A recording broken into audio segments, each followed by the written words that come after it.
ಹರೇ ಕೃಷ್ಣ. ಎಲ್ಲ ಕೇಳುಗರಿಗೂ ಶ್ರೀಮದ್ ಭಾಗವತದ ಅಧ್ಯಯನಕ್ಕೆ ಸ್ವಾಗತ.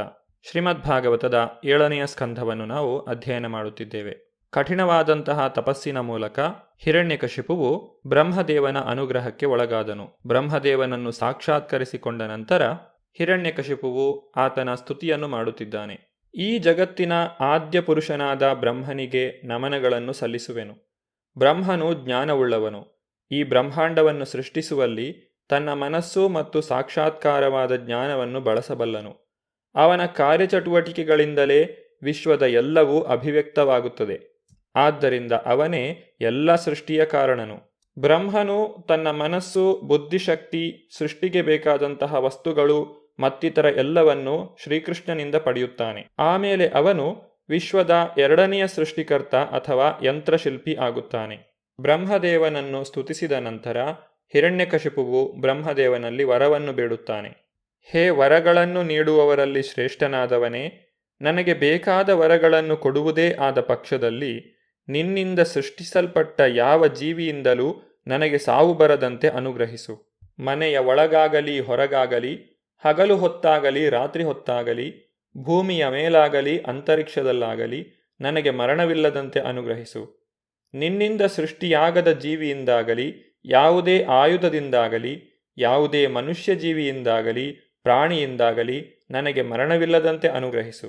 ನಾಂತರ್ಬಹಿರ್ದಿವಾ ನಕ್ತಮನ್ಯಸ್ಯಾದಪಿ ಚಾಯುಧೈಹಿ ನಾ ಭೂಮೌ ನಾಂಬರೇ ಮೃತ್ಯುರ್ನ ನರೈರ್ನ ಮೃಗೈರಪಿ ವ್ಯಸುಭಿರ್ವಾಸು ಮದ್ಭಿರುವ ಸುರಾಸುರ ಮಹೋರಗೈ ಅಪ್ರದಿದ್ವಂದ್ವತಾಂ ಯುದ್ಧೇ ಐಕಪತ್ಯಂ ಚ ದೇಹಿನಾಂ ಸರ್ವೇಷಾಂ ಲೋಕಪಾಲಾನಾಂ ಮಹಿಮಾನಂ ಯಥಾತ್ಮನಃ ತಪೋಯೋಗ ಪ್ರಭಾವಾಣಂ ಯನ್ನರಿಷ್ಯತಿ ಕರ್ಹಿಚಿತ್. ಸಜೀವ ವಸ್ತುವಿನಿಂದಾಗಲಿ ನಿರ್ಜೀವ ವಸ್ತುವಿನಿಂದಾಗಲಿ ನನಗೆ ಸಾವಿಲ್ಲದಂತೆ ವರವನ್ನು ಅನುಗ್ರಹಿಸು. ಯಾವುದೇ ದೇವಾಸುರರಿಂದಾಗಲಿ ಅಧೋಲೋಕಗಳ ಮಹಾಸರ್ಪಗಳಿಂದಾಗಲಿ ಸಾವು ಒದಗದಂತೆ ವರವನ್ನು ಕರುಣಿಸು.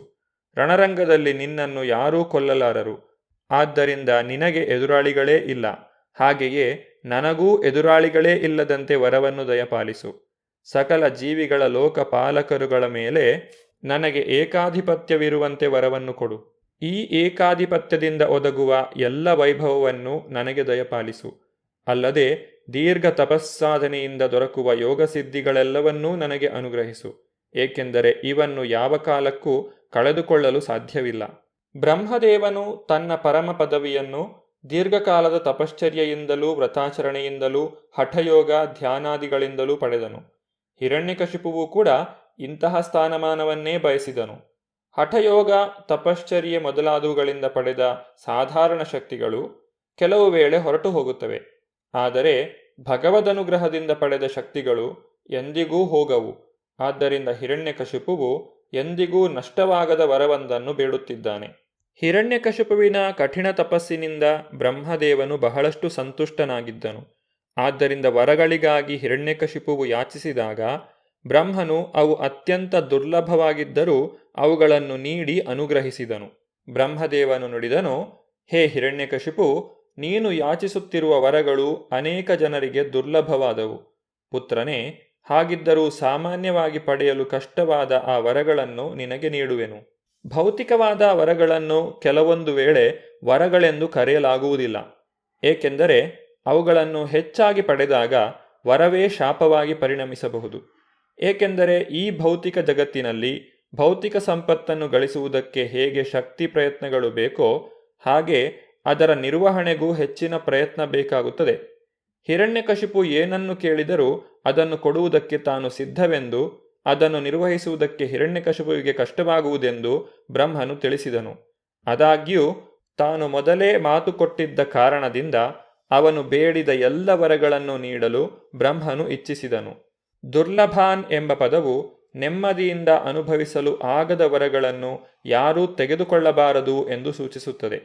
ಅಮೋಘವಾದ ವರಗಳನ್ನು ಅನುಗ್ರಹಿಸುವ ಬ್ರಹ್ಮದೇವನು ರಾಕ್ಷಸ ಶ್ರೇಷ್ಠನಾದ ಹಿರಣ್ಯಕಶಿಪುವಿನಿಂದ ಪೂಜಿತನಾಗಿ ಮಹರ್ಷಿಗಳಿಂದಲೂ ಸಾಧು ಸಂತರಿಂದಲೂ ಸ್ತುತಿಸಲ್ಪಡುತ್ತಾ ಅಲ್ಲಿಂದ ತೆರಳಿದನು.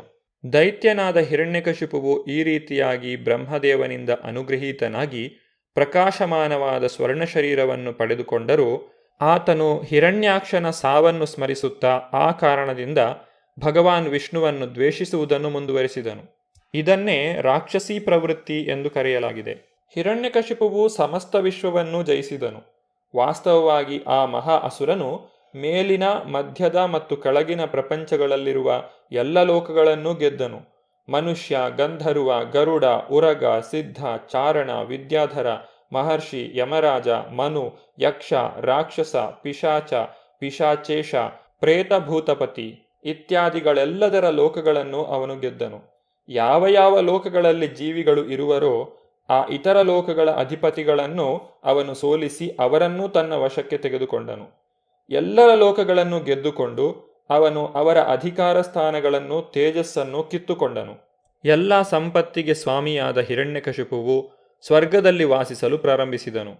ದೇವತೆಗಳೆಲ್ಲರಿಗೂ ಸುಖ ಕೊಡುವ ಪ್ರಖ್ಯಾತ ನಂದನವನವು ಆ ಸ್ವರ್ಗದಲ್ಲಿತ್ತು. ವಸ್ತುತಃ ಅವನು ಸ್ವರ್ಗದ ದೊರೆ ಇಂದ್ರನ ಅತ್ಯಂತ ಸಂಪದ್ಭರಿತ ಅರಮನೆಯಲ್ಲಿ ವಾಸ ಮಾಡತೊಡಗಿದನು. ಆ ಅರಮನೆಯನ್ನು ಸಾಕ್ಷಾತ್ ದೇವಶಿಲ್ಪಿ ವಿಶ್ವಕರ್ಮನೇ ನಿರ್ಮಿಸಿದ್ದನು. ಸಮಸ್ತ ವಿಶ್ವದ ಭಾಗ್ಯದೇವತೆ ಲಕ್ಷ್ಮಿಯೇ ಅಲ್ಲಿ ವಾಸವಾಗಿರುವಳೋ ಎಂಬಂತೆ ಆ ಅರಮನೆ ಬಹಳ ಸುಂದರವಾಗಿ ರಚಿತವಾಗಿತ್ತು. ಮೇಲಿನ ಲೋಕಮಂಡಲದ ಎಲ್ಲ ದೇವನಿವಾಸಿ ಲೋಕಗಳು ನಾವು ವಾಸಿಸುವ ಕೆಳಗಿನ ಲೋಕಗಳಿಗಿಂತ ಸಾವಿರಾರು ಪಟ್ಟು ಹೆಚ್ಚು ಸಂಪದ್ಭರಿತವಾಗಿದೆ.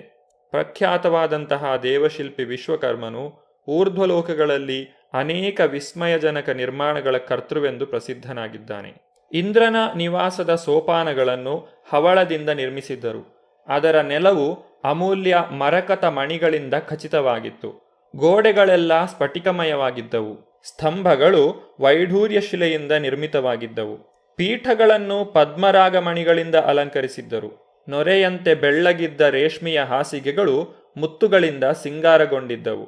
ಅತ್ಯಂತ ದಬ್ಬಾಳಿಕೆಗೆ ಈಡಾಗಿದ್ದ ದೇವತೆಗಳು ಹಿರಣ್ಯಕಶಿಪುವಿನ ಪಾದಗಳಿಗೆ ಪ್ರಣಾಮಗಳನ್ನು ಅರ್ಪಿಸಬೇಕಾಗಿತ್ತು. ಅವನು ದೇವತೆಗಳನ್ನು ನಿಷ್ಕಾರಣವಾಗಿಯೇ ತೀಕ್ಷ್ಣವಾಗಿ ದಂಡಿಸುತ್ತಿದ್ದನು. ಹೀಗೆ ಹಿರಣ್ಯಕಶಿಪು ಇಂದ್ರನ ಅರಮನೆಯಲ್ಲಿ ವಾಸಿಸುತ್ತಾ ಎಲ್ಲರನ್ನೂ ಉಗ್ರವಾಗಿ ಆಳಿದನು.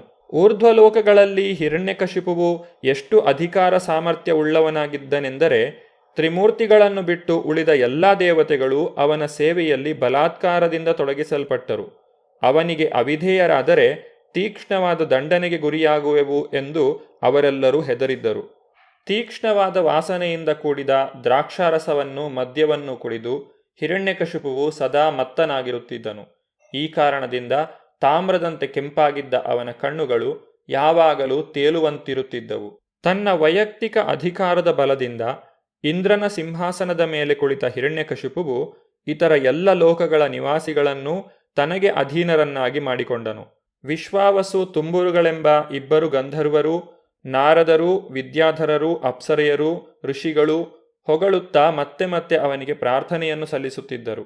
ವರ್ಣಾಶ್ರಮ ಧರ್ಮವನ್ನು ನಿಯತವಾಗಿ ಆಚರಿಸುತ್ತಿದ್ದವರು ಹಿರಣ್ಯಕಶಿಪುವಿಗೆ ದೊಡ್ಡ ಕಾಣಿಕೆಗಳನ್ನು ನೀಡಿ ಯಜ್ಞಗಳಿಂದ ಆರಾಧಿಸುತ್ತಿದ್ದರು. ಹಿರಣ್ಯಕಶಿಪುವಾದರೋ ಹವಿಸ್ಸಿನ ಭಾಗಗಳನ್ನು ದೇವತೆಗಳಿಗೆ ಅರ್ಪಿಸುವ ಬದಲು ತಾನೇ ಸ್ವೀಕರಿಸುತ್ತಿದ್ದನು. ಹಿರಣ್ಯಕಶಿಪುವಿನಿಂದ ಭೀತಳಾದ ಭೂದೇವಿಯು ಉಳದೇ ಇದ್ದರೂ ಆಹಾರ ಧಾನ್ಯಗಳನ್ನು ವಿತರಿಸುತ್ತಿದ್ದಳು. ಸಮುದ್ರಗಳು ಹಿರಣ್ಯಕಶಿಪುವಿನ ಉಪಯೋಗಕ್ಕಾಗಿ ಅನೇಕ ರತ್ನಗಳನ್ನು, ವಜ್ರಗಳನ್ನು ಒದಗಿಸಿದವು. ಪರ್ವತಗಳ ಮಧ್ಯೆ ಇದ್ದ ಕಣಿವೆಗಳು ಹಿರಣ್ಯಕಶಿಪುವಿನ ಸುಖದ ನೆಲೆಗಳಾದವು. ಅವನ ಪ್ರಭಾವದಿಂದ ಎಲ್ಲ ಗಿಡಮರಗಳು ಎಲ್ಲ ಋತುಗಳಲ್ಲೂ ಸಮೃದ್ಧವಾಗಿ ಹಣ್ಣು, ಹೂವುಗಳನ್ನು ಉತ್ಪಾದಿಸಿದವು. ಎಲ್ಲ ದಿಕ್ಕುಗಳಲ್ಲೂ ನಿಯಂತ್ರಣದ ಅಧಿಕಾರವನ್ನು ಸಾಧಿಸಿಕೊಂಡಿದ್ದರೂ ತನಗೆ ಸಾಧ್ಯವಿದ್ದ ಎಲ್ಲ ಇಂದ್ರಿಯ ಸುಖಗಳನ್ನು ಅನುಭವಿಸುತ್ತಿದ್ದರೂ ಹಿರಣ್ಯಕಶಿಪುವು ಅತೃಪ್ತನಾಗಿಯೇ ಉಳಿದನು. ಏಕೆಂದರೆ ಇಂದ್ರಿಯಗಳನ್ನು ಹತೋಟಿಯಲ್ಲಿ ಇಟ್ಟುಕೊಳ್ಳುವ ಬದಲು ಅವನೇ ಅವುಗಳ ದಾಸನಾಗಿ ಉಳಿದನು. ತನ್ನ ಐಶ್ವರ್ಯದಿಂದ ಮತ್ತನಾಗಿ ಶಾಸ್ತ್ರಗಳಲ್ಲಿ ಉಕ್ತವಾದ ಶಾಸನಗಳನ್ನು, ನಿಯಮಗಳನ್ನು ಮೀರಿ ನಡೆಯುತ್ತಾ ಹಿರಣ್ಯಕಶಿಪು ದೀರ್ಘಕಾಲವನ್ನು ಕಳೆದನು. ಆದ್ದರಿಂದ ಮಹಾಬ್ರಾಹ್ಮಣರಾದ 4 ಕುಮಾರರು ಅವನನ್ನು ಶಪಿಸಿದರು. ಭೌತಿಕ ಸಂಪತ್ತುಗಳನ್ನೆಲ್ಲ ಗಳಿಸಿದ ಮೇಲೆ ಅಸುರರು ಅತ್ಯಂತ ಗರ್ವಿಷ್ಠರಾಗಿ ಪ್ರಮಾಣಭೂತ ಶಾಸ್ತ್ರಗಳಲ್ಲಿ ಕೊಟ್ಟಿರುವ ಶಾಸನಗಳನ್ನು, ನಿಯಮಗಳನ್ನು ಮೀರಿ ವರ್ತಿಸಿದ ಅನೇಕ ಸಂದರ್ಭಗಳಿವೆ. ಭಗವದ್ಗೀತೆಯಲ್ಲೂ ಇದನ್ನು ತಿಳಿಸಲಾಗಿದೆ. ಯಾ ಶಾಸ್ತ್ರ ವಿಧಿಮುತ್ಸೃಜ್ಯ ವರ್ತತೆ ಕಾಮಕಾರತಃ ನ ಸ ಸಿದ್ಧಿಮವಾಪ್ನೋತಿ ನ ಸುಖಂ ನ ಪರಾಂಗತಿಂ. ಶಾಸ್ತ್ರದ ವಿಧಿಗಳನ್ನು ತಳ್ಳಿಹಾಕಿ ತನ್ನ ಇಚ್ಛೆಗೆ ಅನುಗುಣವಾಗಿ ನಡೆಯುವವನು ಸಿದ್ಧಿಯನ್ನಾಗಲಿ, ಸುಖವನ್ನಾಗಲಿ, ಸರ್ವೋತ್ತಮ ಗತಿಯನ್ನಾಗಲಿ ಪಡೆಯಲು ಸಾಧ್ಯವಿಲ್ಲ. ಶಾಸ್ತ್ರ ಎಂಬ ಪದವು ನಮ್ಮ ಚಟುವಟಿಕೆಗಳನ್ನು ನಿಯಂತ್ರಿಸುವ ನಿಯಮಾವಳಿಗೆ ಅನ್ವಯಿಸುತ್ತದೆ. ಹಿರಣ್ಯಕಶಿಪುವಿನಿಂದ ತೊಂದರೆಗೀಡಾದಂತಹ ದೇವತೆಗಳು ಪರಿಹಾರಕ್ಕಾಗಿ ಏನು ಮಾಡಿದರು ಎಂಬುದನ್ನು ನಾವು ಮುಂದಿನ ಸಂಚಿಕೆಯಲ್ಲಿ ನೋಡೋಣ. ಧನ್ಯವಾದಗಳು. ಹರೇ ಕೃಷ್ಣ.